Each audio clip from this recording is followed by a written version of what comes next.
Good morning and welcome to South Church, Unitarian Universalist Church. We are so glad that you're here with us this morning for our worship experience. Whether this is your first time or your 1000th time, we welcome you here. This morning I have some people who helped to make this worship possible, and I'd like to introduce you to the music person, Susan Adams, and to our worship associate, Bob Vaccaro. Susan Adams, would you please tell us about the music? Good morning, South Church. I'm happy to provide the piano music today. And Cathy Okhuysen, thank you for providing the invocation. Bob. Good morning as well. So I want to thank Jen Del Deo for doing the story for all ages, and our Reverend Susan for doing the sermon, which will be a continuation of last week's service. And I also want to thank all the people who make this virtual service possible, as difficult as it is, including Jen Layden and Pip Clues. Thank you.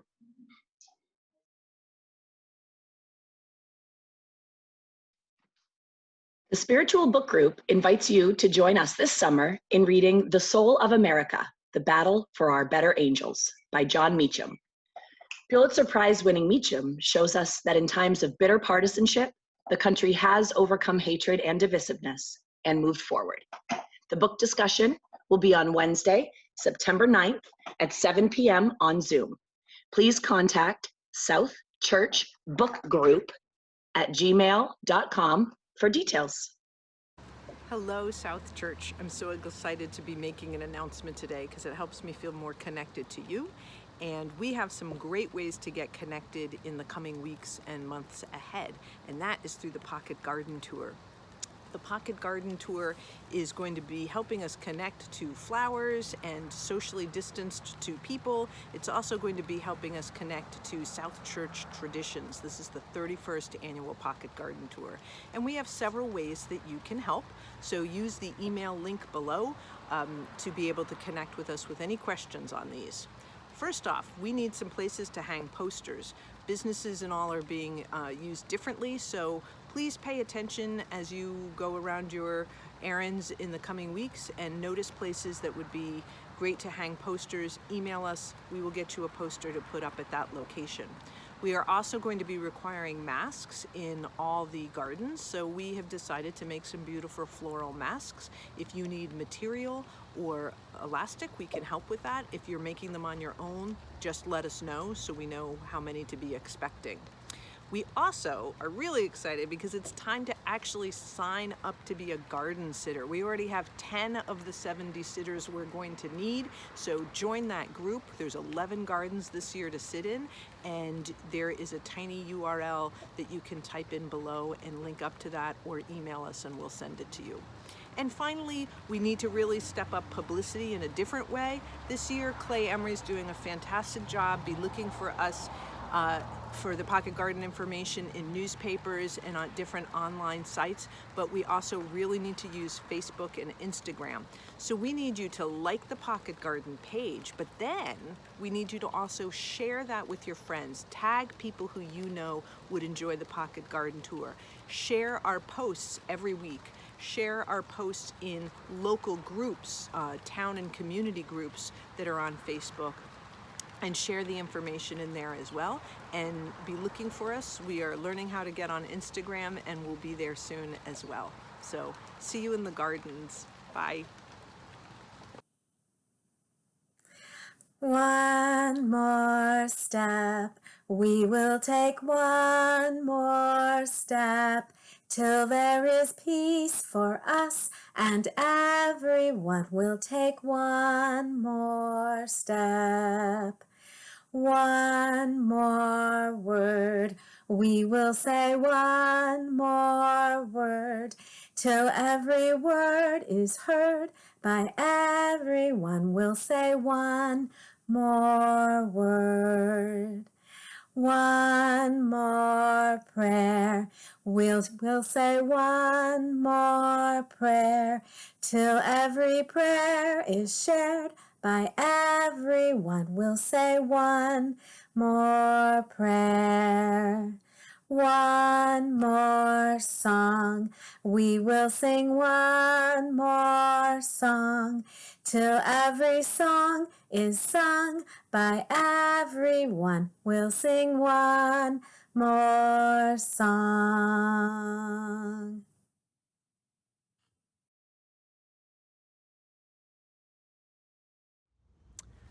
Opening words. In reflecting on Reverend Susan's subtitle for today's sermon, The Confessions of a Want-to-Be Ally, 3 personal stories came to mind pretty quickly, all poignant and all laden with lessons. Knowing I could be long-winded by now, Reverend Susan suggested I choose the first and oldest story and see if I could go deeper with it. But first, some background. I grew up in Bristol, Rhode Island, a seaport town about as old as Portsmouth. My neighborhood included numerous relatives and other Italian and Portuguese families, but no blacks. In fact, it was decades later before I learned that Bristol was founded by ship captains who made their fortunes in slave trading and built many of the beautiful homes that the Irish, Italians, and Portuguese lusted after, including my mother and me. Even in college, I don't recall even meeting, never mind friending, an African American. Brown University in those days was a prestige school for white prep school types, and in which Italian Americans from small town high schools like me were the minority. However, this was also the 60s, when blacks were being sent to fight and die in Vietnam in disproportionate numbers, in a war that seemed to have no just cause and no end in sight. Sound familiar? Partly to compensate for my black deprivation, I requested an African American for a roommate at Harvard Business School. I suspect I wanted to lessen the chances that I would have to room with a spoiled son of a wealthy tycoon. Perhaps I thought we would bond over both being minorities. Maybe I thought this would look good to my future wife. Even though both Richard and I came from working class families, I learned that this was a small commonality compared to our skin color. Practically the first thing Richard shared with me is that I had no idea how easy I had it compared to him, simply because I was white in a white supremacist society. He found our first-year classes hard compared to me, and I recall wishing I could be of more help than I was. There was no easy way for me to make up for the decades of unfair treatment he had endured. We were friendly enough for Richard to invite Jackie and me to his wedding the following summer, but not friendly enough to keep up with him after his wedding. When I saw Richard for the first time in 50 years at our 50th reunion on Zoom just this past month, I regretted not making more effort to keep up with him. Maybe I have time to change that. Let it be so.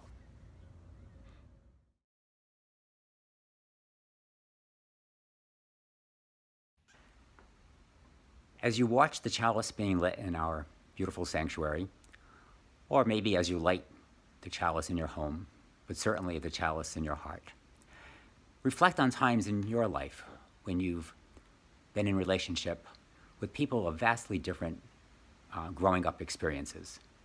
And especially if they were painful, what went on then, and how going forward you might do it better.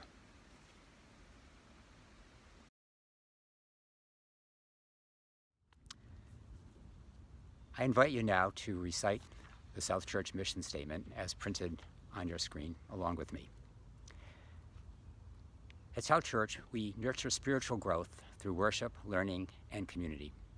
We celebrate the worth and dignity of all people, and we inspire one another to act on our faith in the larger community.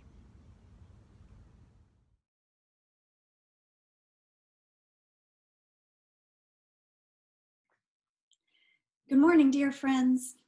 I hope you've had a really fun week. I want you to know that I'm still missing you and thinking of you all the time, and I'm wondering what summer is like for you this year. I hope I can see you soon. My story for you today is about some helpful neighbors. A long time ago, there was a beautiful land, and on this land lived huge elephants and tall giraffes and little tiny meerkats. There was one source of water on this land. It was a lovely watering hole pretty much right in the middle of the land, and all the animals drank from it every day. The elephants also really liked a good shower. They would dip their trunks in, fill up with water, and then spray it all over themselves and each other. And the giraffes kind of rolled their eyes at this silly behavior. The meerkats avoided the area during shower time because they didn't really like to get soaked by elephant showers. Now, sometimes there'd be a spell where the water level got a little bit too low. So at those times, the elephants knew they couldn't shower because they needed to save enough water for drinking. One day, when the water was starting to get a little bit low, one of the elephants had the best idea. If we build up the sides of this watering hole, it will be deeper, it would hold more water, and then we'd never have to worry about having enough for showers. Well, all the elephants thought this was a great idea. And the giraffes liked that the elephants were so excited. The meerkats hadn't heard the idea because they had gone in early to get their drinks and left before they'd be sprayed by elephant showers. So the elephants got to work building up a wall around the pool to make it like a tall bowl. They used logs and branches, and they filled in the gaps with big rocks and some soil. The giraffes helped because they were good neighbors and they loved a good community project. They all worked hard for the rest of the day, and when they were done, there was a nice solid hill all the way around the watering hole. The elephants and giraffes went to bed for the night, hoping it would rain really soon so they could see their pool fill right up. Well, it didn't rain that night, and the water level actually went down a little bit more. And when the meerkats got up that next morning, they rubbed their little meerkat eyes and stretched their little meerkat arms, and then they scurried over to the watering hole to have their drinks and clean themselves up before the big elephants got there to start their showers. But when they got there, they were really surprised to see this enormous mountain all the way around the pool, because that's what it looked like to a tiny meerkat. It wasn't very high for the elephants and giraffes, but to the meerkats it was huge. And since it was all big logs and tangly branches and large stones, they couldn't really climb it to get to the water. It was really confusing and a bit alarming. Eventually, the elephants and the giraffes came along, and there was still just enough water for a drink and a quick shower, so that's what the elephants did. They put their long trunks over the wall and sucked up the cool, refreshing water, and the giraffes were able to reach their necks over and bend down and drink the water. Now, the meerkats were able to drink some of the water that spilled off the elephants, but have you ever tasted water that has washed an elephant? It tasted bad. Well, the next day, it still hadn't rained. The meerkats got up early, went to the watering hole, and saw the huge barrier still there, and they again couldn't get to the pool. They waited, and when the elephants and giraffes came along, they saw that today there wasn't enough water for the showers, only enough for drinking. That was kind of a bummer, but they'd be okay. The elephants were just a little grumpy about it. But this meant that the meerkats didn't even get to drink elephant shower water that day. They tried to talk to the elephants and giraffes, but elephant and giraffe ears are very high up, and meerkats are little, so their mouths are close to the ground, and they weren't heard. So they went away droopy and thirsty. The next day was kind of the same. The meerkats got in close to the elephants, hoping to catch a few drops, and a big elephant almost stepped right on one of the meerkats. She noticed just in time, and she let out a bit of a scream because she was startled. "Ah! Why are you under my feet? You all are going to get hurt." The meerkat was answering, saying they couldn't reach the water and had to drink their splashes, but the elephant only saw its mouth moving and couldn't hear because the meerkat was way down there. "What?" The meerkat tried louder, but still the elephant couldn't hear. A nearby giraffe saw what was going on, and he bent his head down low to listen. "We can't reach the water," said the meerkat, "so we have to drink whatever drops down from the elephants." The giraffe told the elephants and the other giraffes what the meerkat had said. All the big animals felt sorry for these little meerkats, so they decided right away that they would help. And they each thought they knew best how to help the meerkats reach the water. Their noses are all wrong. They need to have big trunks like us. Let's make them some, said an elephant. And the elephants got busy right away making these long, awkward tubes. They put one end of each tube over the wall and into the water, and then they tied the other end of the tubes to the meerkats' heads, and they told them to suck in like how you might use a huge straw. That wasn't right. The meerkats either couldn't suck the water up hard enough, or if they did, then a huge flood of water would come through and practically drown them. No, no, no, no, said a giraffe. The problem is their necks are too short. They need long necks like us so they can get their mouths down to the water. Believe it or not, they actually tried to stretch the meerkats. Can you imagine that? That was awful. Another giraffe said, no, no, no, no, no. Look at those short little legs. They just aren't tall enough.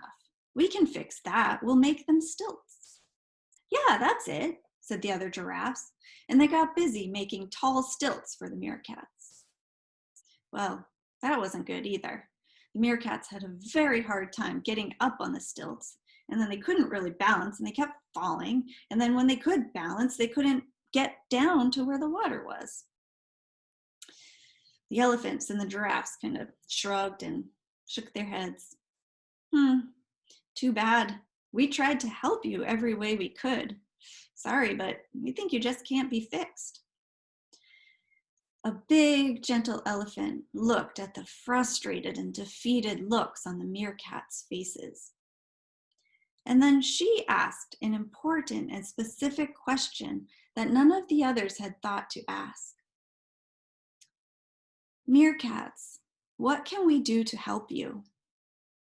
Of course, when the meerkats tried to talk, nobody could hear. One elephant started to pick up a meerkat to bring it closer to its big elephant ear, but the elephant who'd asked the question stopped him and told him to put the meerkat down. She then slowly knelt down on one knee and the other knee and all her four knees, and she brought her grand body all the way down close to the earth. She tipped her big head so her ear was closer and she could hear what the meerkats had to say.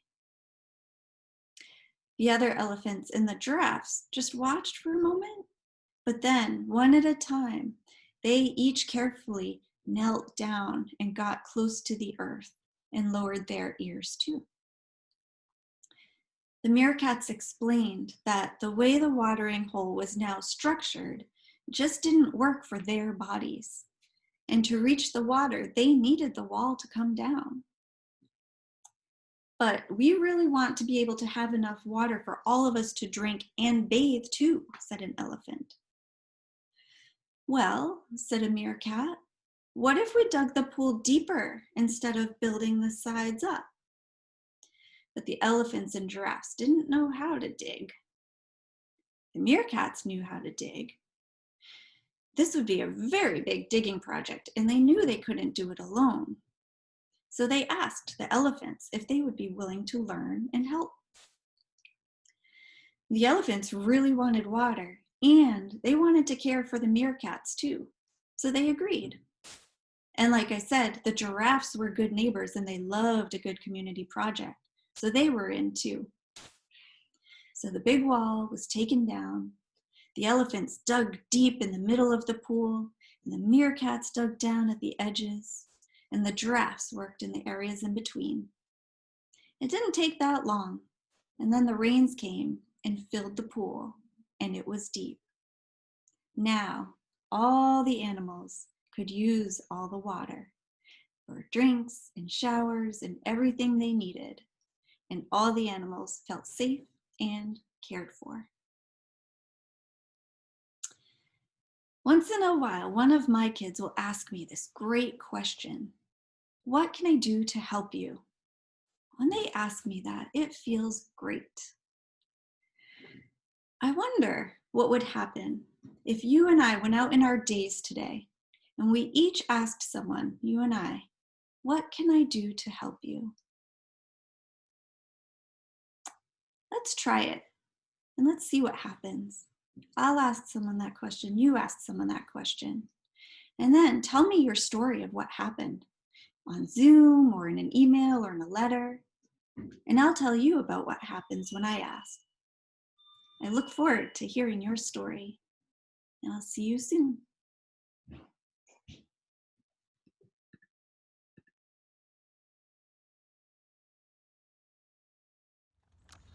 Our play donations this month are shared with an organization called CASA, New Hampshire. CASA stands for Court Appointed Special Advocates. This organization recruits and trains volunteers who are then assigned to abused and neglected children and youth. These trained volunteers are listened to by the judges who place these children and youth in safe and permanent homes where they can both heal and thrive. Please donate as you are able by following the prompts on your screen.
Let's take a moment for some prayerful reflection on this time of the year.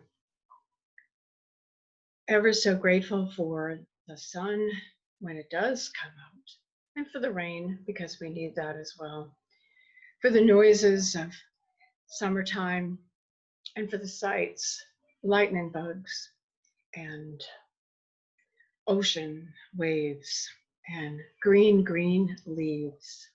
For all of this, I am ever so grateful, because it does take my mind off of the cares and concerns that are happening in the world.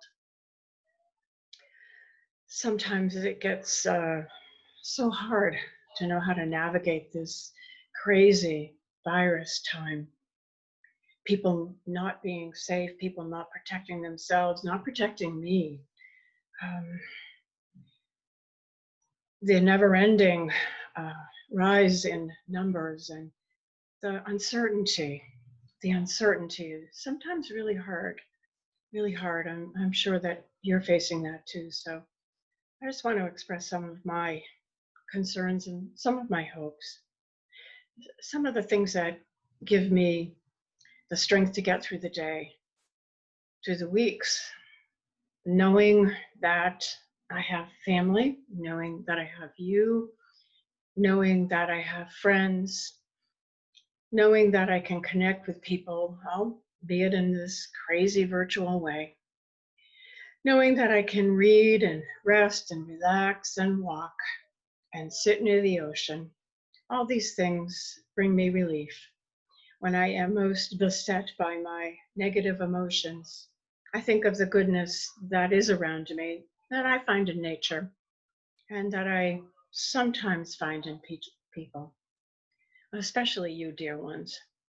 So my prayer is that you will take a moment and write any of your needs and concerns in the chat box, and that you will definitely, please promise to be in touch with us if you need something. We are here. We are here. May all that is good be upon you. May you and your family, your loved ones, be blessed. May it be so. Amen.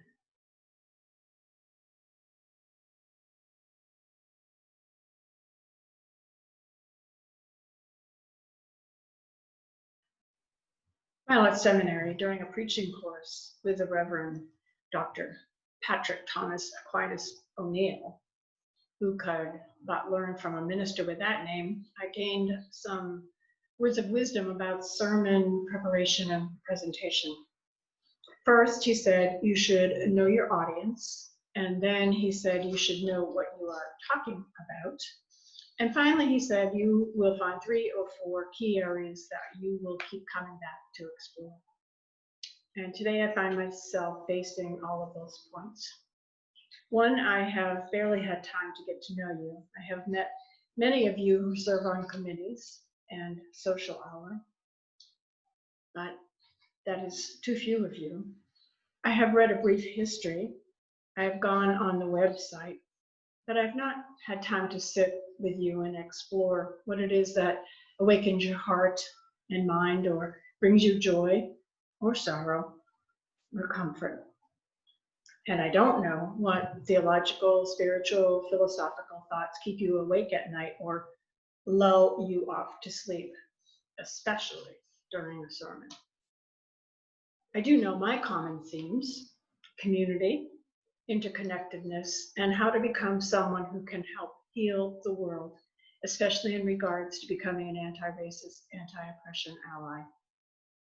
And as I continue to learn how to resist racism and work to eliminate racial inequality, I find myself thinking about our Unitarian Universalist principles and how our common understanding of these help or harms in the process. We have chosen the theme collective liberation for the summer, and that leads to my other conundrum. Do I know the topic adequately to be preaching on it? Probably not. So I won't preach, but instead engage in some reflective thinking with you in hopes that you will follow up with questions and comments.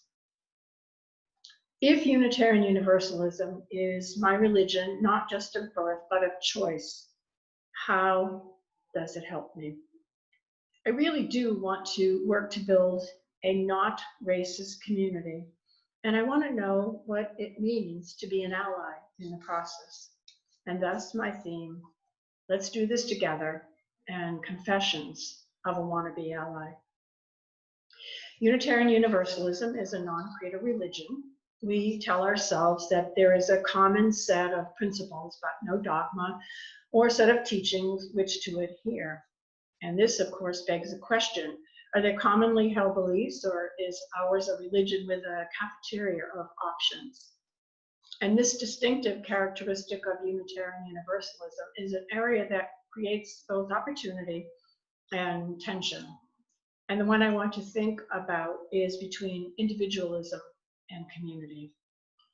When I hear that ours is a non-creedal religion without specific dogma, I don't translate it to mean that I can believe anything I want, but rather that I am in relationship with others, and the thoughts that I have and maybe the beliefs that I have are only valuable and valid when tested with others who also come together to question, to learn, to listen and explore.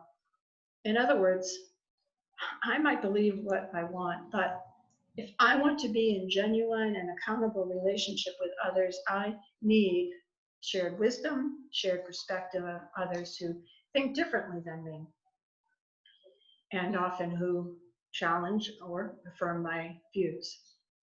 And this is what happened to me when I began to think about what it means to be an ally for racial justice. Someone recently asked me how I got so immersed in the ideas, possibilities, and problems associated with anti-racism, and particularly anti-oppression systems analysis. And I suspect it began with my parents. Mine, like I am guessing yours, told me that all people should be treated fairly and equally. And that made good sense. But I observed life is not fair, and society was not demonstrating fairness and equality to everyone, especially Black, Brown, or Indigenous people. And I observed unjust ways of treating people who were not white like me, treating them so just based on the color of their skin. And as I observed this, I began to read about history, basically whose story gets told and whose doesn't, being a simple way of explaining that type of history that I began to read about. Personal narratives of those considered on the outside, and books and articles on racial inequalities. But more importantly, I began to get over my own anxieties and ask people of color who I had built relationships with to tell me what I was unable to see because of my limited and specific white cultural bias. I listened, I asked, I was rebuffed, but most importantly, I learned that the persons of color I was talking to didn't need me fixing them. They needed me fixing myself. One person, a member of the Montechusett Martin Luther King Jr. colleague, told me in no uncertain term she did not like the word ally. That to her meant that I was stepping in, taking over, instead of working on my own stuff. I thought about that a lot, and after careful self-reflection, realized she had a valid point. I thought I had something to offer, but no. I'm not yet willing to give up being an ally, but eventually I came to grasp the idea that is found in a quote from Queensland Aboriginal activist group. It says, if you have come here to help me, you are wasting your time. But if you have come here because your liberation is bound up with mine, then let us work together. Let us work together. So this is my confession. When I first, 35 plus years ago, began to want to make things better for them, I needed to learn that I was part of a system of white supremacy and that I was in no position to presume or offer anything. In fact, I have had persons of color say to me, I don't need you to fix me. I need you to fix you and your system. This is your mess. You clean it up. Now, that collective you is what she meant, and that was when I began to learn the valuable lesson that I had to decenter myself and examine my expectations, my unexamined biases, my subterranean prejudices.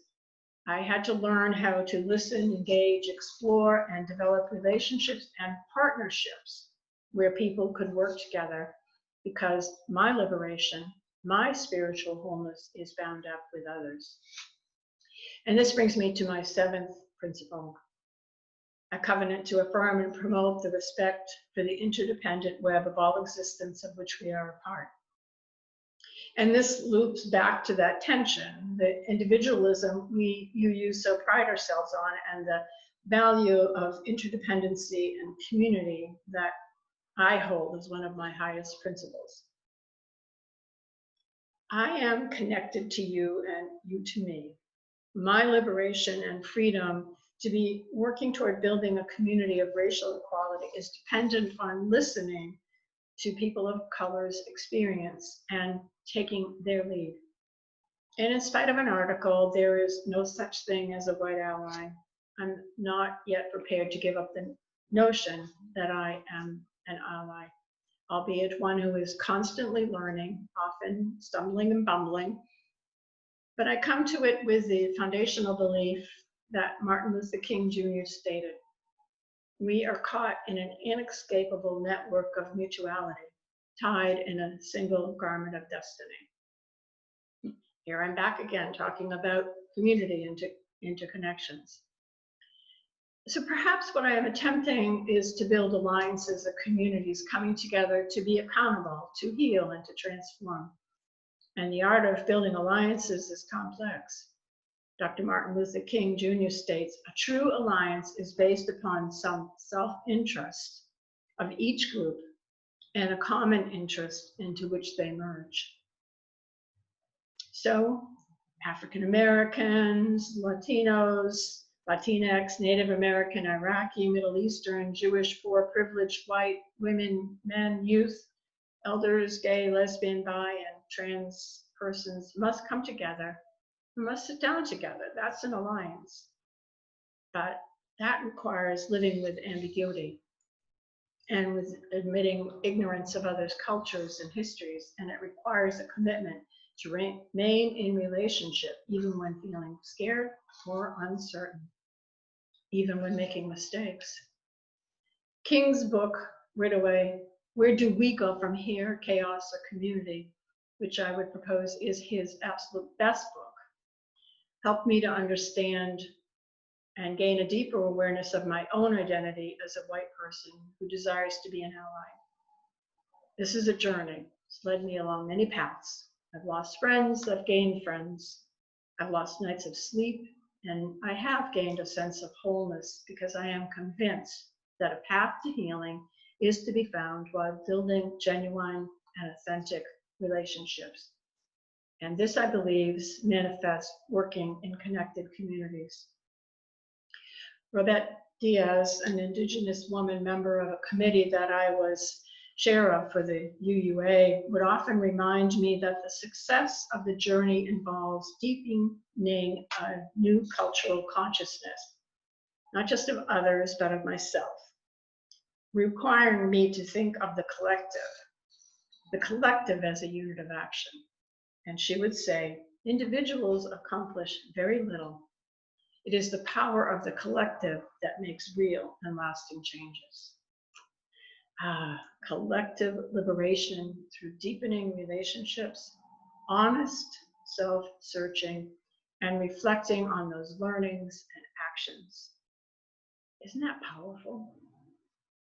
These types of relationships help me to explore my spiritual, religious beliefs in more depth and provide ways to think about what experiences I have had through my life that have led me to make meaning out of life and death and joy and sorrow, challenge and reward.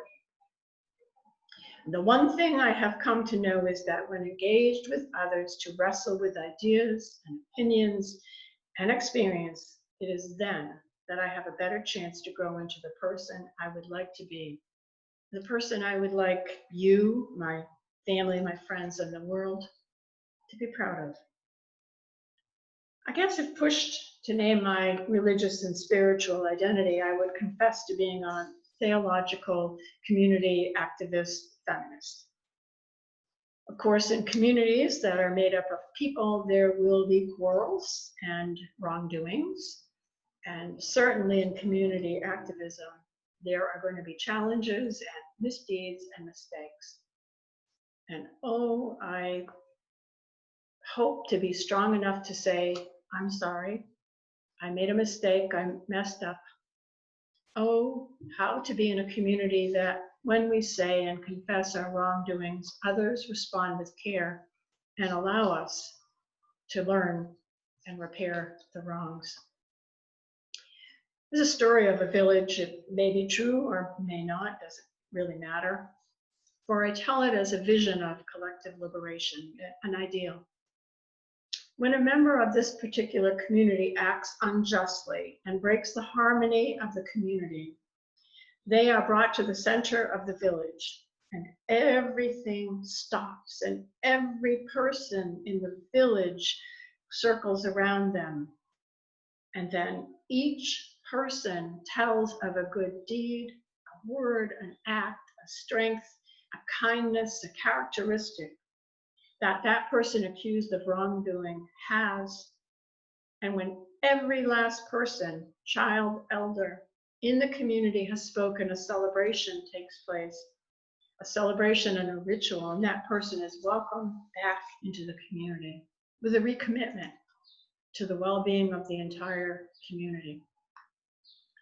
Now that's a type of accountability that allows us to become vulnerable, and where we can learn the impact of our wrongdoings and be reminding that we're interconnected with all creatures and all beings, and in spite of our errors, we have qualities and characteristics that people regard with care and concern, and that the wellness of the community, its health and harmony is crucial. Margaret Wheatley, author and lecturer on how organizations can function in healthier ways in turning to one another, writes, relationships are all there is. Everything in the universe exists because it is a relationship to everything else. Nothing exists in isolation. And we have to stop pretending we are individuals who can go it alone. So if we're to be about healing a racially broken world, a world built on systems that oppress and kill people of color in disproportionate numbers, something very demanding is required of us. We must grasp that though we are not personally responsible for racism, we are personally responsible for engaging in all the ways that we can to resist racism. Last week in her powerful opening words, Myra Aronson said, I feel it now. What I do about it is the next challenge. So what shall we do about it? This I do know. My healing is tied with your healing. My harmony is tied with your harmony. Our collective liberation is bound together. I can imagine that, and I know I can't imagine or craft it without you helping me to imagine it and build it into being. Let's do this together.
We extinguish this flame, but not the light of truth, the warmth of community, or the fire of commitment. These we carry in our hearts until we're together again. We give thanks that we have been together with other seekers who wonder how and what is needed to come together to create a place of belonging where we can be transformed, where we can celebrate the preciousness of our individual beings as we build together a joyful and peaceful community. And then we can go forward and be Unitarian Universalist out in the world that so much needs our message today. So let us go forth, emboldened knowing that we belong to one another and we belong to something more wondrous than words can ever say. Peace. Peace be with you. Go now.